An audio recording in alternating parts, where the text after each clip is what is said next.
Go back up. So this time we have the opportunity to set our hearts on sitting in meditation, cultivating mindfulness, to make mindfulness firmly established. Because we know well already this quality of mindfulness, recollection, sampajanya, clear knowing, that this is the path to wisdom. Then having wisdom, this is what gives rise to knowledge and liberation, vimutti. So this is the path of sila, samadhi, panya, virtue, collectedness, and wisdom, the Noble Eightfold Path. And we can see this in our own minds when a sense impression arises. If we have the strength of sila, samadhi, panya to only a little bit, and the strength of the defilements, the kilesas, is a lot, then this is the cause for suffering to arise. Craving arises. Kama tanha, craving for sensuality. Bhava tanha, craving for becoming. And vibhava tanha, a craving for not becoming. So the mind clings to sense impressions in this way, where they're clinging based on sensuality, kama tanha, and wanting to become, bhava tanha, not wanting to become, not wanting to be, vibhava tanha. So we meet with this quality of craving, and this is what brings us to the path of indulgence in pleasure, or indulgence in extreme asceticism or pain. And we see that this middle way, avoiding the extremes of indulging in pleasure or pain, is the way to see the cause of suffering.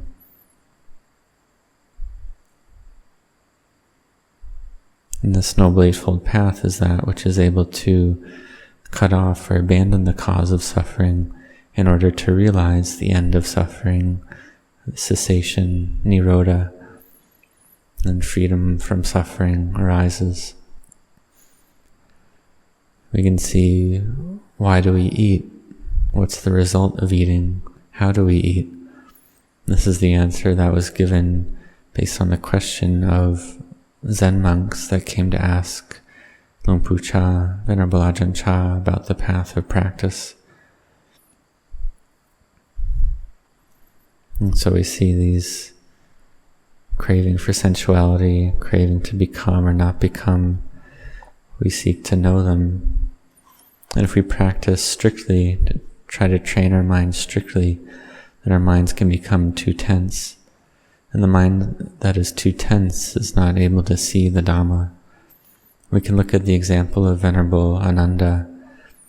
He received the prophecy that in 6 months he would realize full awakening, arahantship, from the Buddha. And his belief in the Buddha was completely full, to the level we don't need to speak about it. His faith in the Buddha was full and complete. And so he knew he would succeed.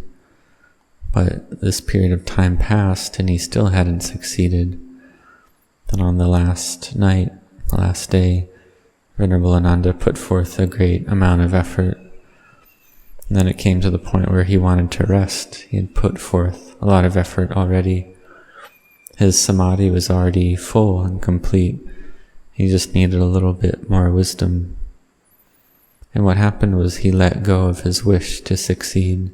That was the only thing left he had to let go of.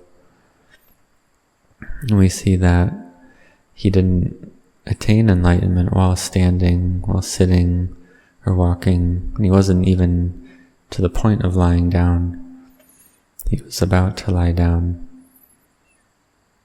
So this quality of being too tense, we have to be careful about that.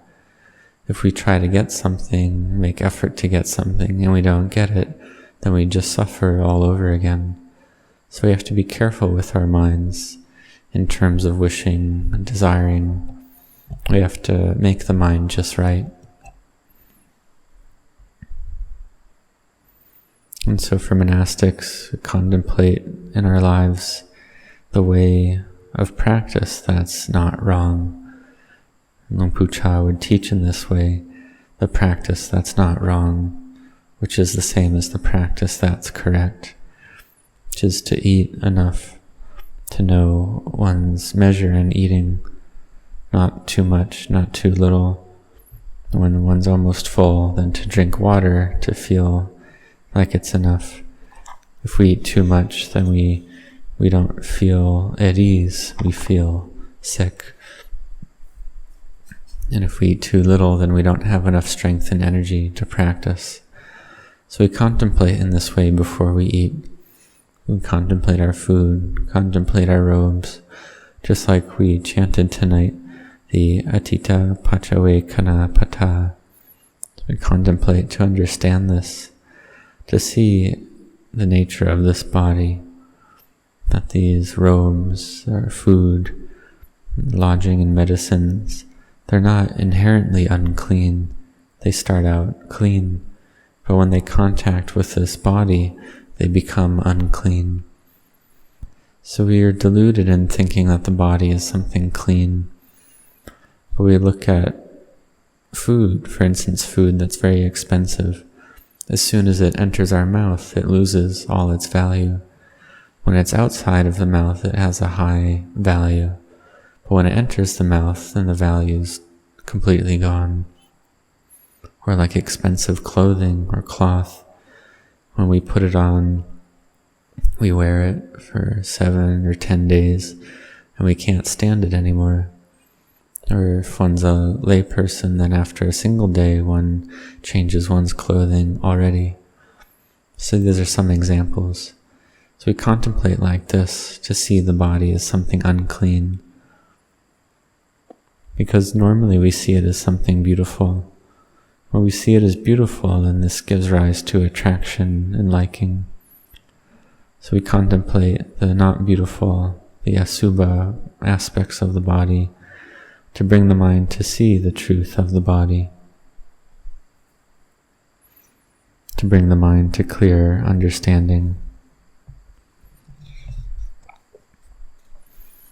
So we train the mind that whether it contacts a sound, or a smell, or a taste, or a touch, body object, or mind object, to train the mind not to fall into liking or disliking, but to be in the middle, to be equanimous with upekkha, to eat little, sleep little, awake with effort, to practice restraint of the senses.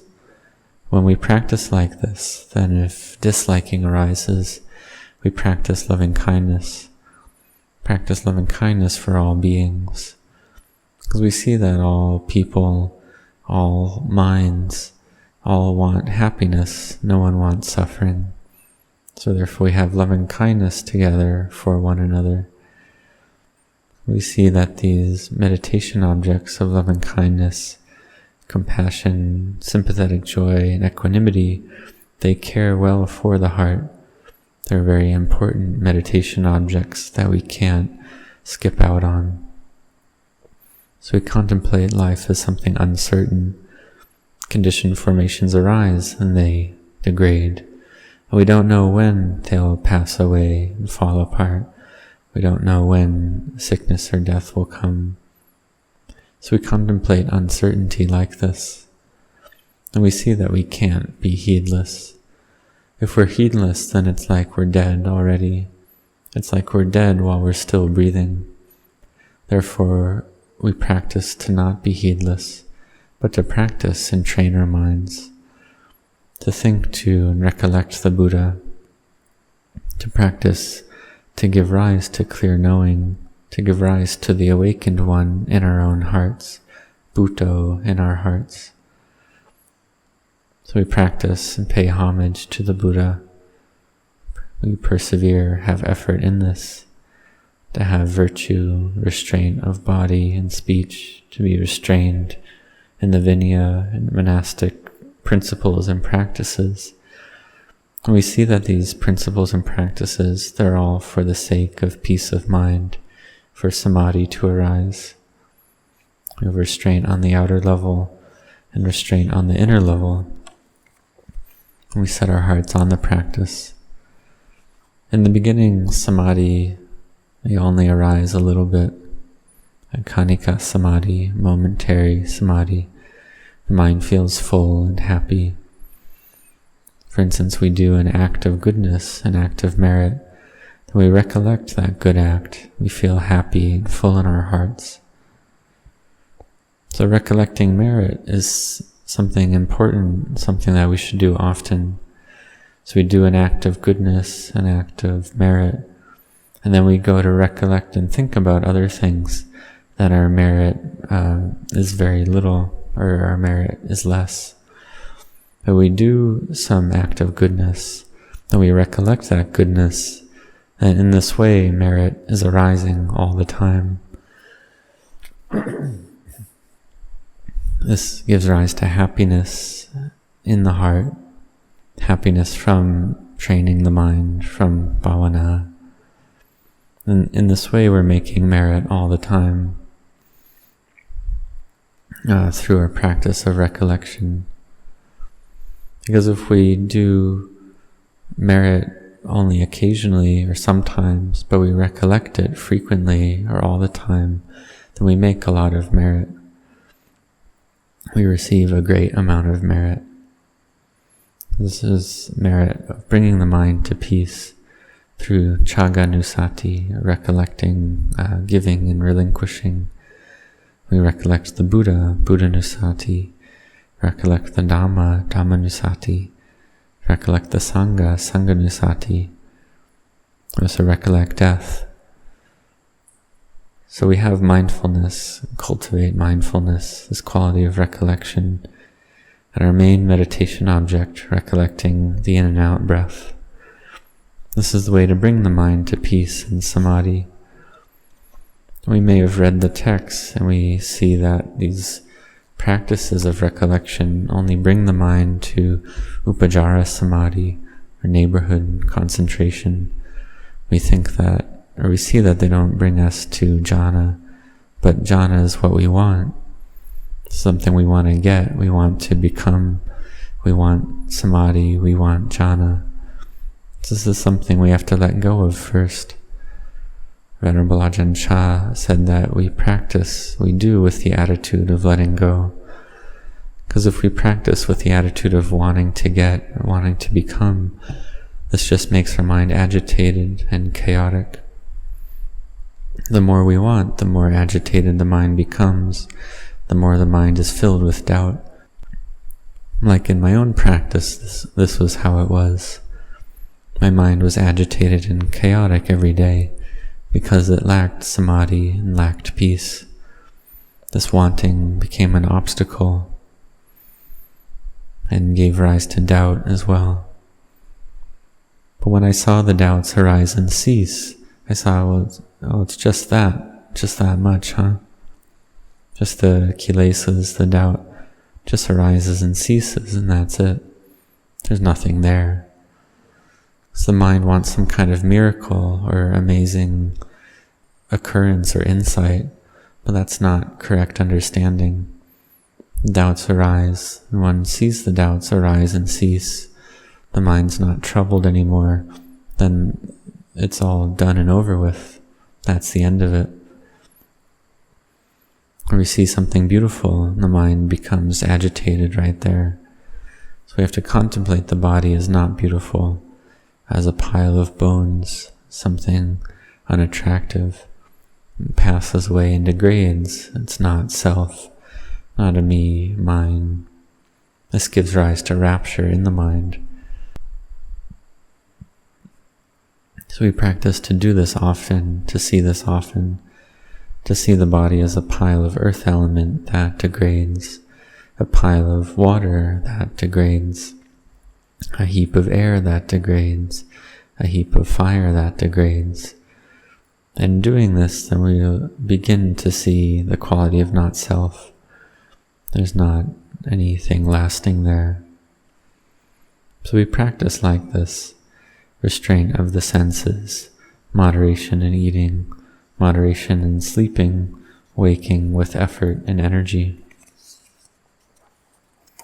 These are the ways of practice that are correct. We have restraint on the outer level, restraint of body and speech, and restraint on the inner level of the mind, having mindfulness with the mind. So we have to be careful with this quality of craving that arises, wanting to become, not wanting to become. We have to know these as they arise in the mind, see them arise and cease. Then in no long time we can give rise to true understanding. Because when samadhi arises, then we don't doubt anymore. We know the correct way, that this is the path, the true path to the end of suffering, the path that gradually pulls the mind to know and see the Dhamma. So may you all set your hearts on this.